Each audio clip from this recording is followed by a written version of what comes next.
Hi, I'm Mark. House of the Hanged is my new novel. It's a thriller that's set in the south of France in the summer of 1935. It tells the story of Tom Nash, a former agent with the British Secret Intelligence Service who's retired from the game for some years now, but who finds that his past is less willing to leave him behind.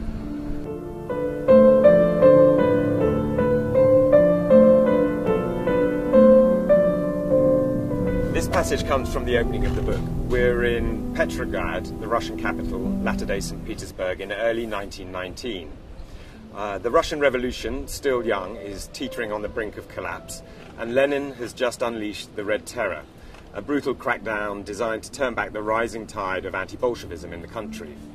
Not a good time, therefore, for Tom Nash, a young agent with the British Secret Intelligence Service, also known as MI6, to try and spring his Russian girlfriend Irina from the clutches of the Cheka, the Bolsheviks' feared secret police.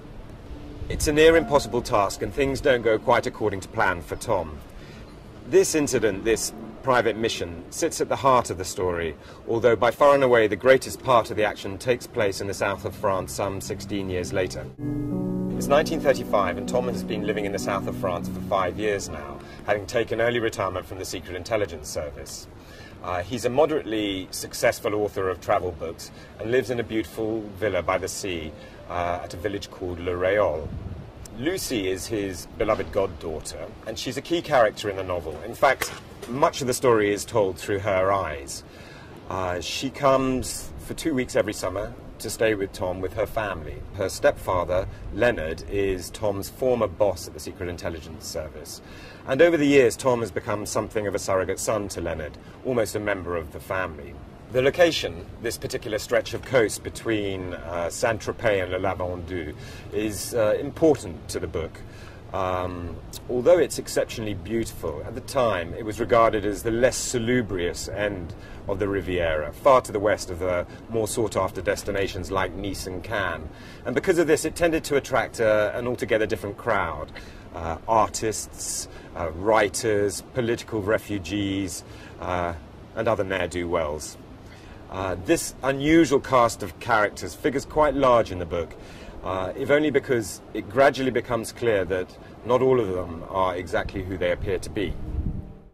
Tom's idyllic life in Le Rayol is shattered when a mysterious assassin breaks into his villa one night and tries to kill him. He's right when he says he suspects that he might just have heard the first resounding trumpet blast against the walls of his private Jericho. And sure enough, before long, the new world he has constructed for himself down here in France begins to crumble around him. He doesn't know who wants him dead, or why, but one thing he can be sure of is that they're gathering themselves to strike again soon. He's done a number of bad things in the name of king and country over the years, and he can be sure that some aspect of this past has just caught up with him. He also knows that if he's to get through this, he's going to have to fall back on resources he once possessed to become the man, the monster he thought he had buried. Tom finds himself in the strange position of having to try and keep up appearances with his friends and his house guests while staying one step ahead of his unseen enemy. He has to try and keep up the daily round of lunches, cocktail parties and lazy mornings on the beach in the small cove below his villa. Things become more complicated when Tom begins to suspect that one of his close friends and associates in Le Rayol may be involved in the attempt on his life. Which one, though? Who can he trust? Even Leonard, his former boss at the Secret Intelligence Service, isn't beyond suspicion. It's 1935, and Europe is edging inexorably towards another war. Could it be that Tom is somehow a pawn in a larger game being played out between the major European powers?